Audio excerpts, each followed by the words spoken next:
Claire Sutton went still in the middle of Hartwell Medical Center's 7th-floor corridor when she saw the man crouched beside the auxiliary server rack, his hands moving through the diagnostic panel with the kind of unhurried certainty that does not come from training manuals. It comes from having written the original code. She knew those hands. She had watched them work before, 12 years ago, in a different building, in a different city, when the work those hands produced was still something she believed she had the right to take. He had not seen her yet. He was focused on the panel completely, without performance, his shoulders relaxed, despite the fact that 17 patients on the ICU floor above them were connected to monitoring equipment that had, in the last 22 minutes, stopped communicating with the central alert system. The on-call technician from MedCore Systems was stuck in traffic on the Kennedy Expressway. The hospital's own biomedical staff had located the error code and understood only that it was serious. Joel Carver had walked past them in the corridor, glanced at the display screen on the secondary rack, and crouched down without being asked. He said, without looking up, that the network's alert routing had lost its synchronization handshake after the 9 p.m. firmware push, that the backup relay was trying to communicate on a deprecated channel, and that the fix was not a restart. A restart would wipe the buffer logs and lose 4 hours of patient vitals data. But a manual channel rebind through the service interface on port 3. The hospital's biomedical director, a compact woman named Renata Osi, who had been in the profession long enough to recognize competence when it appeared uninvited, asked him who he was. He told her he was contracted by Dr. Phipps in cardiology for equipment calibration, and that he could fix the alert system in about 8 minutes if she wanted him to, or step aside and wait for the MedCore technician. Renata Ose looked at the error display. She looked at the man. She said, "Fix it." Joel Carver fixed it in 6 minutes. Claire watched from the corridor entrance with the particular stillness of a person who has just understood that the thing she has been avoiding for 12 years has found her anyway. The winter Joel Carver came to work at MedCore Systems. He was 31 years old, 6 months out of the worst year of his life, and functioning on a kind of determined autopsy, which is to say, he had examined what remained after grief and catalogued what could still be used. His wife, Patricia, had died of a ruptured cerebral aneurysm in February, 9 days after their daughter Sophie's 7th birthday. The doctors had told him it was fast. He had accepted this as the comfort it was intended to be, because arguing required more of him than he had left to give, and what he had left needed to go to Sophie. Sophie, at 7, had her mother's dark eyes and her father's habit of going very quiet when she was trying to understand something important. She did not ask him many questions in the months after Patricia died. She seemed to understand, the way perceptive children understand things they have not been told directly, that her father was doing the same thing she was. Locating the shape of an absence, learning to move around it without losing his footing. He had taken the position at MedCore because it was good work, because the salary kept them in the apartment near Sophie's school, and because the team there was building something that mattered. Medical monitoring systems, the kind of software that sat between a sleeping patient and the nurse at the desk, and decided, in fractions of a second, what was urgent enough to wake someone up. Joel understood that work the way some people understand music, not just technically but intuitively, as a language he had already known. MedCore Systems occupied 3 floors of a glass building in the West Loop, and had the energy of a company that knew it was becoming something larger than it currently was. Claire Sutton was the vice president of product development. She was 34, sharp-edged in the way people become when they have spent a decade being underestimated, and she ran her division with the focused efficiency of someone who knew her margin for error was smaller than her male counterparts and had decided to respond by leaving no margin at all. She and Joel existed in the same professional orbit for 6 months, before they worked together on anything that mattered. The project that brought them into real collaboration was emergency. A hospital in Cleveland had flagged a critical failure in the alert delay module. Not catastrophic, but close enough that the distinction felt academic to the people responsible for it. Joel diagnosed the fault in 3 hours, working alone in a conference room with a cold cup of coffee and a printed network diagram covered in his own handwriting, and the fix he proposed was clean and permanent enough to make Cleveland's own engineers feel quietly embarrassed they hadn't seen it themselves. Claire arrived for the morning debrief to find the problem already solved. Joel had his coat on, preparing to leave, because Sophie's after-school program ended at 4 and the drive from the West Loop took 35 minutes in light traffic. She asked him to stay for the debrief. He said he had to pick up his daughter. She looked at him for a moment and said she would have the notes sent to him, and that the Cleveland team wanted to know who to thank. He said they should thank the original engineers who built the diagnostic logging system, because without the logs the fault would have taken 3 days to locate instead of 3 hours. Claire stood in the doorway after he left and thought about the kind of person who deflects credit with genuine indifference rather than performed modesty. She had not met many of them. She had learned to be careful around them, the way you are careful around something whose value you haven't yet fully measured. The system Joel had been developing in the margins of his regular work existed, in his personal notes, under the name ClearPath. Not a dramatic name, but an accurate one. It described exactly what the system did. It cleared the path between a deteriorating patient and the clinical response that patient needed. By filtering the noise in monitoring data that caused alert fatigue, the condition where nurses and physicians grow so habituated to false alarms that real emergencies register with the same emotional weight as background sound. Alert fatigue had been killing patients in American hospitals for 20 years. Everyone in the medical device industry knew this. It was the kind of problem cited in white papers and then tabled, because solving it properly meant rebuilding architectures already sold to hospital systems under long-term contracts, and that conversation was economically difficult. Joel had been building ClearPath for 18 months. In the hour before Sophie woke up, at the kitchen table with his coffee and laptop, and on weekends when she was at her grandmother's in Naperville. He had not shown it to anyone at MedCore because he had not decided whether it belonged to him or to the work. Whether it was something he had built from the company's materials and time, or something that had come from the part of him that predated his employment, the part that had been thinking about this problem since his second year of graduate school. He brought it to Claire on a Thursday afternoon in November because he trusted her, and because the line between professional trust and something less easily categorized had become, over months of working late and talking about systems theory, harder to locate. She listened to his explanation for 40 minutes without interrupting, which was not something Claire Sutton did often. When he finished, she asked 4 questions, each cutting directly to the architecture's most critical assumptions, and each answered with the precision of someone who had spent a year and a half testing every load-bearing wall. She told him it was extraordinary. She told him the company needed to see it. She told him she would arrange a formal presentation for the executive team within the month. He trusted her. That was the fact he would carry with him for the 12 years that followed.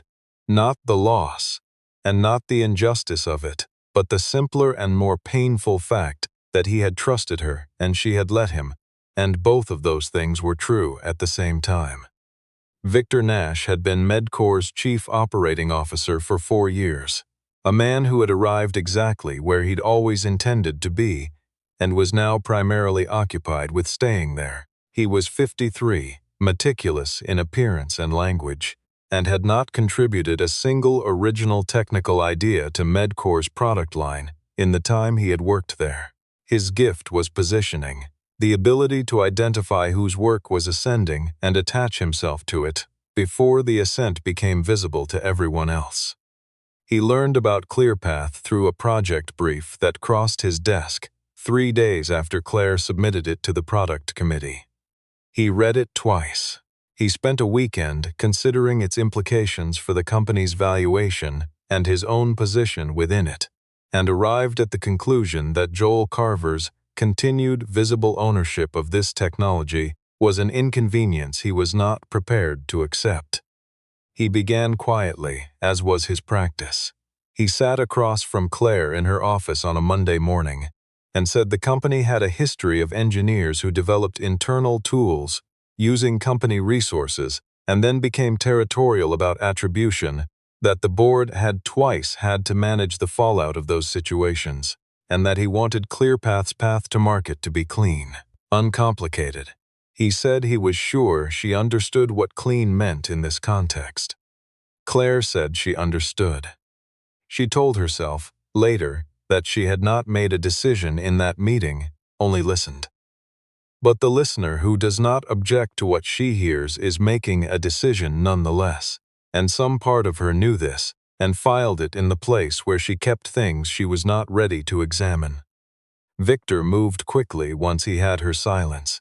He had his department's technical team produce a parallel development record suggesting the architecture had emerged from a company-wide working group over the preceding 2 years, with Victor as executive sponsor and creative driver. The record was detailed and plausible because Victor had hired people specifically for their ability to make things look like what they were not. He then arranged for Joel's professional review to surface concerns about his collaborative approach, his communication patterns, his transparency with management, none of which had been concerns before ClearPath became valuable. The concerns were submitted by people who understood what was expected of them and what declining to provide it would cost. Joel received the review in December and read it in his car in the parking garage, because he had learned that certain things were better processed away from other people. He understood the review was not about him, that something had gone wrong in the structure around him, and the failure had a specific origin. He knew where ClearPath had come from. He knew what it was worth. He also knew that he had a 7-year-old daughter whose tuition for spring semester was due in 6 weeks, and that the fight required to correct what was happening would cost money he did not have and time he could not give.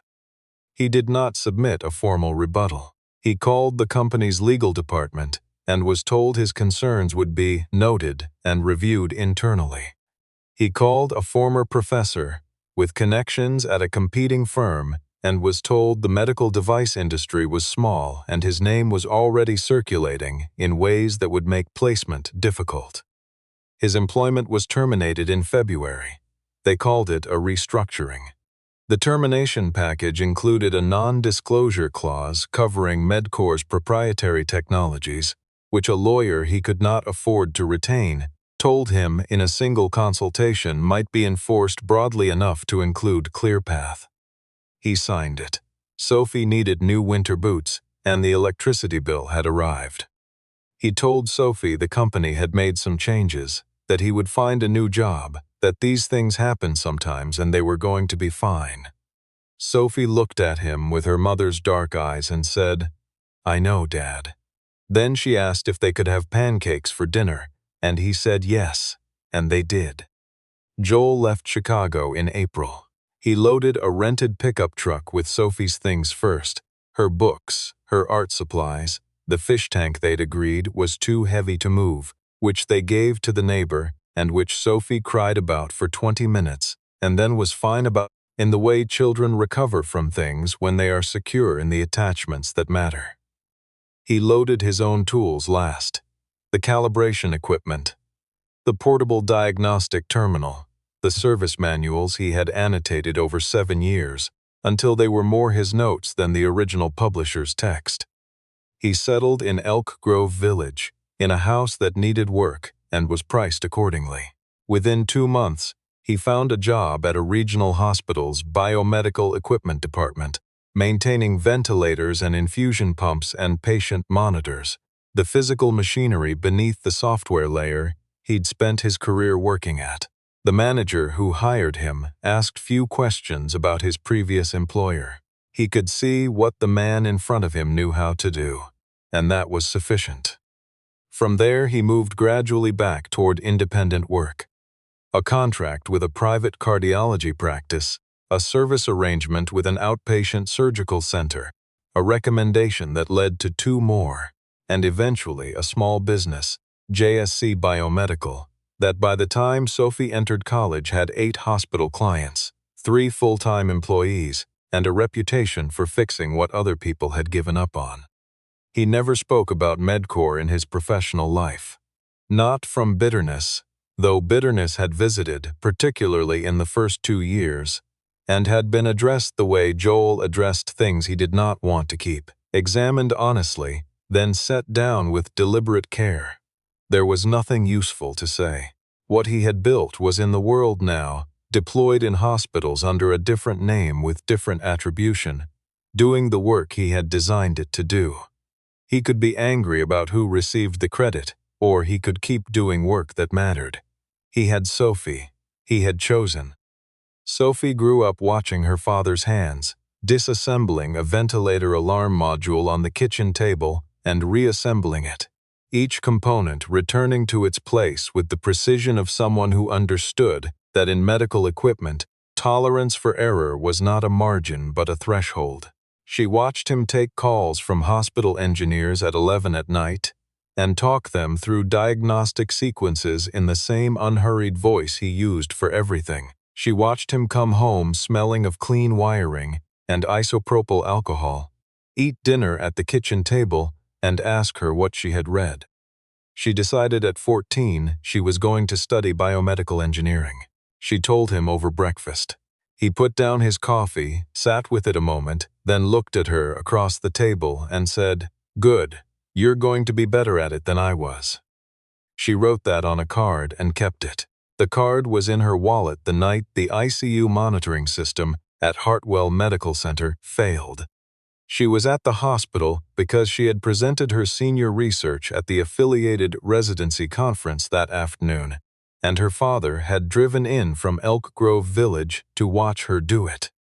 Claire Sutton walked to the workstation because it was her company's system and her company's failure, and 12 years of leading Medcore, now the 3rd largest medical monitoring solutions provider in North America, had not altered her instinct to move toward a problem rather than away from it. She had arrived at Hartwell for a morning partnership meeting and stayed because the failure had been escalating. For 20 minutes, her technical team was not yet on site, and it was her name on the contract and her equipment on the 7th floor. She came around the corner and saw Joel Carver stand up from the server rack and accept Renata Ossi's thanks, and understood in 3 seconds that the failure was connected to ClearPath, that Joel had repaired it without being asked, and that she was looking at a man who had spent 12 years building a life that did not require anyone's recognition to be real. He saw her when he turned to collect his tool bag. His expression did not change. This was worse than if it had. "Joel," she said. He looked at her with the neutrality of someone who has rehearsed this moment enough times that the actual version of it has lost the power to surprise him. "Claire." She said she had been hoping to find him, that she had things she needed to tell him. He said he needed to find his daughter, who had a 3-hour drive home ahead of her. He said without cruelty that if she had something to tell him, she knew where his business was listed. He walked down the corridor toward the conference wing, where Sophie was gathering her presentation materials, and Claire stood in the 7th floor hallway, understanding, in a way she had been successfully avoiding for 12 years, that she owed him more than she was going to be able to pay. Her assistant, a thorough young man named Derek Chu, who had worked for her 3 years and learned to read the geography of her moods with precision, had been collecting documents for 6 months. He had not told her. He had been waiting for something that would make her ready to receive them. The night of the Hartwell failure was that something. He met her in the hotel lobby at 10:30, with a folder she had not asked for, and said, with the calm of someone delivering information that should have been delivered long ago, that she should probably look at it before morning. The folder contained the original development timestamp records from Medcore's version control system, showing ClearPath's core algorithm appearing in Joel's private repository 14 months before the parallel development record Victor had commissioned. The access logs from the administrator account used to backdate that record. An account assigned to Victor Nash's executive suite, the intellectual property disclosure form Joel had submitted to legal in month 3 of his employment, quietly routed to a subdirectory of the compliance archive and left undisturbed for 12 years. And the licensing revenue report for ClearPath, rebranded as ClearPath MX and folded into Medcore's Apex Monitor Suite, showing cumulative revenue of $68 million across a decade of hospital deployments. Derek set the folder down and said only, "I found the original IP disclosure 6 months ago. I wasn't sure you were ready." Claire looked at him. "Why did you wait?" "Because I've worked for you long enough to know you already knew the shape of it. And that there's a difference between knowing the shape of something and being ready to look at it directly." She sat with that for a long time after he went to his room. She had spent 12 years building a company that was genuinely good at its work, deploying technology that was saving lives, earning a reputation that was not undeserved, and all of it had a false bottom. Not because what she'd built was hollow, but because its foundation had been taken from someone who had never stopped deserving the credit. She thought about the night she sat across from Victor Nash while he implied what he wanted from her without saying it directly, and she had understood and had stayed quiet. She had told herself she was protecting the project, the company, the deployment that would eventually reach patients who needed it. She had told herself many things, careful never to examine them too closely, and the bill for that carefulness was sitting in a folder on a hotel lobby table in the form of 12 years of revenue derived from work that was not hers. She drove to Elk Grove Village in the morning. The facility that housed JSC Biomedical was a converted warehouse unit on a commercial strip near the regional airport, smelling of isopropyl alcohol and clean wiring, quiet, in the way of a place where people came to do serious work without ceremony. Joel was at a workbench with a disassembled infusion pump when Claire came in. A white terrier of uncertain ancestry slept in a folded moving blanket near the door. Sophie was at a standing desk in the corner, a second monitor covered in signal processing code, and she looked up when Claire entered with the clear, steady gaze of someone who has been told very little about a specific person and formed accurate conclusions anyway. Claire told Joel what Derek had found. She read from the documents without editorializing, because editorializing at this point would have been another form of management, and she was done managing this. Joel listened. He set down his calibration tool. He did not look vindicated. He looked, more than anything, tired. Not physically, but the way people look tired when they have carried the knowledge of something for a long time, and the confirmation of it does not release the weight so much as acknowledge that the weight was always there. He told her about the IP disclosure he had filed in month 3, the one she apparently hadn't known about. About the termination meeting, where an HR representative read the non-disclosure language from a script and would not make eye contact. About the phone call to the industry contact, who told him his name was circulating in ways that would make it hard to place, which he later understood to mean Victor had made a point of circulating it, a small and efficient act of additional harm. He said all of this in the flat, precise register of someone filing a report on a system failure, which in a certain sense was exactly what it was. When he finished, he looked at her and said, "I chose Sophie over the fight. I would choose her again." I'm not telling you that to make you feel better about what happened. I'm telling you because you asked, and it's the honest answer. Claire had nothing left that functioned as self-defense. The folder had taken it. Sophie, from her desk in the corner, had been listening the way her father taught her to listen, completely without interrupting. She said, without particular heat, "He never said your name, not once. Not in our house." Claire looked at her. She did not look away. "I know," she said. It was the only thing she could say that was not already hollow. Victor Nash learned about the investigation the way he learned about most threats to his position, through a network of relationships maintained precisely for moments like this. He moved to the narrative first, because in his experience, the narrative was always more important than the facts in the early hours of any crisis.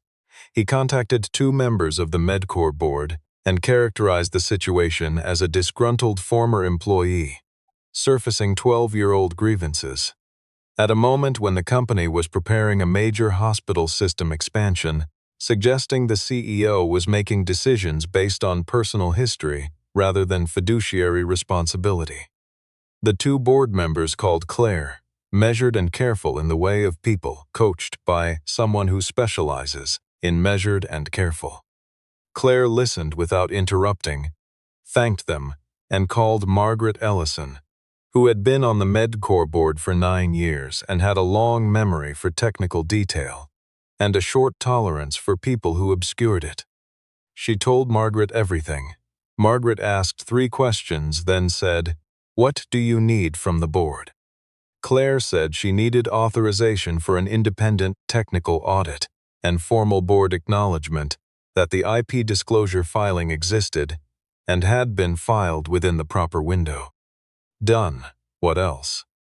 Claire said she needed one more thing, and she wanted to ask Joel directly before she announced it.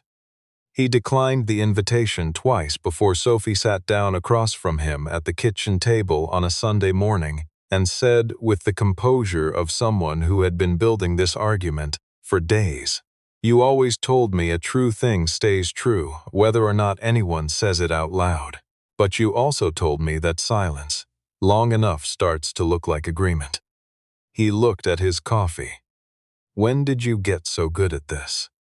"I learned from you." He had no rebuttal for that. He called Claire the next morning and agreed to participate in MedCorps' formal review and public correction process, not as a returning employee and not as a symbolic gesture, but as the named inventor of record on a technology deployed across 214 hospital systems in North America and needing its technical provenance corrected in the industry registry. He gave her 3 conditions, stated without negotiation and without the elevated cadence of ultimatum, because they were not ultimatums. They were simply what was required.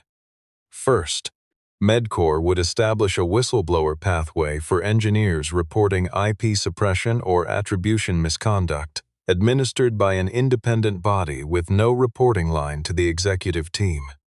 Second, ClearPath's original technical documentation, the IP disclosure form, and the development timestamp record would be filed in the publicly accessible medical device registry maintained by the FDA, not as a press release, but as a permanent correction to the professional record. Third, Joel would review and approve the corrected attribution language in every MedCorps product deployment document containing ClearPath's architecture before that language was published. Claire agreed to all 3 without hesitation. The absence of hesitation told Joel what he needed to know about where she had arrived. The MedCorps Industry Review convened on a Tuesday morning at a conference facility in downtown Chicago. 230 representatives were present: hospital procurement officers, regulatory compliance directors, biomedical engineering leads from major health systems, and 6 journalists working from embargoed briefings. Victor Nash arrived early, consistent with his practice of positioning himself in rooms before other people set the terms of how the room would function. He spoke in the morning session, characterizing the audit as a routine review of attribution records during a period of company growth. Using the passive voice with the mastery of someone who had spent a career distributing responsibility into the air and watching it evaporate. He said he was confident the review would confirm Medcor's documentation practices were sound. Claire took the podium after lunch. She had written nothing. What she said was the truth, arranged in the order she had been able to face it. She said Medcor Systems was releasing the complete development record for ClearPath and its derivatives into the public technical registry, that an independent audit had identified that the foundational architecture of ClearPath, the signal filtering and alert prioritization algorithm now present in every Medcor monitor deployed in the United States, had been developed by a single engineer whose authorship had been systematically removed from the company's documentation, that this had been the result of a deliberate act, and that the company had not discovered it because she had not looked for it, and she had not looked for it because looking would have required her to confront something she had known the shape of and chosen not to examine. I was present when Joel Carver's work became invisible, she said. I was not the architect of what happened to him, but I was the person who could have stopped it and chose instead to protect my own position. I have no explanation for that choice that doesn't ultimately resolve to fear. I was afraid, and I let that fear cost someone else 12 years. The room went quiet. Joel walked to the front when she nodded to him. He used no notes. He opened the original development file on the conference display. Stored on an encrypted drive he had maintained as a matter of professional habit, the way he maintained backups of everything that mattered, and walked the room through the record. The timestamp sequence, the IP disclosure form, the access log showing which terminal had created the parallel development record, and when, the revenue figures, and the ICU floors across those 214 hospital systems now running alert management. Software built on architecture drawn from a kitchen table in Chicago 12 years ago by a man trying to figure out what remained after the worst year of his life and what could still be used. He presented it without drama, describing a system that had failed, showing exactly how and where and why. The only kind of presentation he had ever known how to give. Victor Nash stood and offered 2 sentences of rebuttal. The room's silence received them as the characterizations they were. Derek Chu came forward with the financial records, the licensing revenue, the consulting arrangement, routing a percentage of ClearPath's deployment fees to a personal entity associated with Victor Nash since year 3 of the rebranding, and the correspondence in which Victor had argued, 18 months earlier, against a routine attribution audit by describing it as an unnecessary distraction from operational priorities.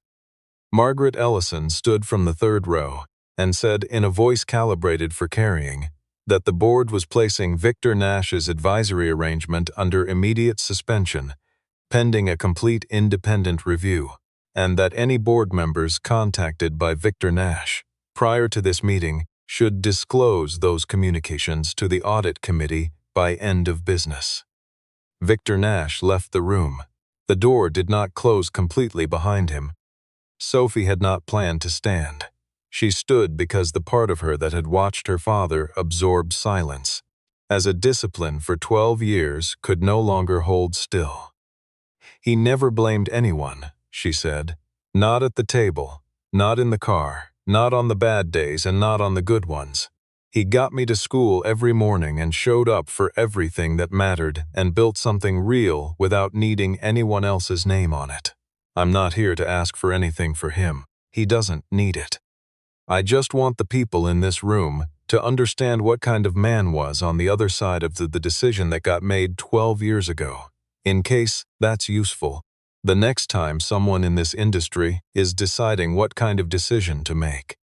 Claire was not the only person in the room with tears. She did not cover them. Joel placed his hand on Sophie's shoulder, steadily, the way he placed his hand on everything he wanted to hold without gripping. The formal resolution came in the weeks that followed. Victor Nash's consulting arrangement was terminated, and his name removed from the ClearPath attribution record in the industry registry, replaced with the correct name, which had been correct for 12 years. The retroactive compensation Medcor's legal team offered Joel was accepted. The CTO role Claire offered him in person on a Friday morning in her office with Lake Michigan visible through the window was not. He said he had a business in Elk Grove Village with 8 hospital clients and 3 employees who depended on him, and that he wasn't interested in trading one form of institutional context for another, even a better compensated one. He said he would honor the 3 conditions they had agreed to and remain available for consultation until the registry correction was complete and verified. Claire nodded. She had expected this answer. She had also known, when she agreed to his conditions without hesitation, that the conditions were the point. Not a gesture toward a role, but structural changes that would outlast both of them. He was heading to his truck in the parking garage when she caught up with him.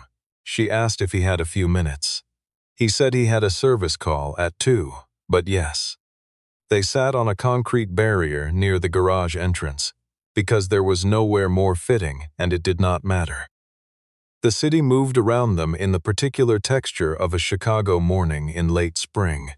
When the air finally makes good on the promises, winter spent months breaking. She told him she had been afraid the morning of the product review. The one where he had walked in with ClearPath drawn on the back of a conference agenda, trusting her with the thing he had built in the margins of his grief. She had understood its value immediately, then understood what Victor was asking her to do with that value, and made the calculation she now had to live with. She had told herself she was protecting the company, the deployment path, the technology that was going to help patients. All of those things had been true in the way convenient stories are true. Accurate at the perimeter, hollow at the center. She said she had spent 12 years running a company that was successful by every measurable standard, and that had felt, in the specific private way only she could feel it, like standing in a building where one of the walls was not what it appeared to be. She was not asking for forgiveness. She was trying, at 46, to be honest in a way she should have been at 34, and she understood the time between those 2 ages could not be filled in. Joel listened, receiving the words with the stillness of someone who understood that things deserved to be taken seriously before they were responded to. When she finished, he said he did not hate her. He had spent the better part of the first 2 years after leaving Chicago in the vicinity of hatred, which was exhausting in the particular way of a fire with nothing left to consume. What had replaced it was not forgiveness in the sense of erasure. It was a decision that the days ahead were not going to be organized around the days behind. He had made Sophie's lunches, coached her science fair project, replaced the brakes on his truck in the driveway on a Saturday morning in January, and those things were real, and they were his, and they had not required anyone's permission to be real. He said he was telling her this not because he wanted her to feel better, but because she had been honest with him, and he had decided to be honest back. He had set it down. It had been harder than anything he had ever done technically, and less dramatic than he would have imagined, and he was glad he had. Sophie pulled into the parking garage in her own car. She was driving back to Champaign, saw them parked, and walked over. She looked at Claire for a moment. Then she nodded, the brief, specific nod of someone willing to begin from where things currently stand, without pretending the distance behind them doesn't exist. Claire nodded back. Joel looked up at the parking garage ceiling, where through the open concrete facing a strip of sky showed, blue, direct, the kind that arrives after a long spring of weather that can't make up its mind. He picked up his bag. Sophie came to stand beside him, and they walked together toward the truck, unhurried, the way people walk when they have somewhere to be and have long since learned that they will get there. Claire stood alone in the parking garage for a while after the truck pulled out. Some things take 12 years to get where they were always going. That doesn't make the landing any less solid.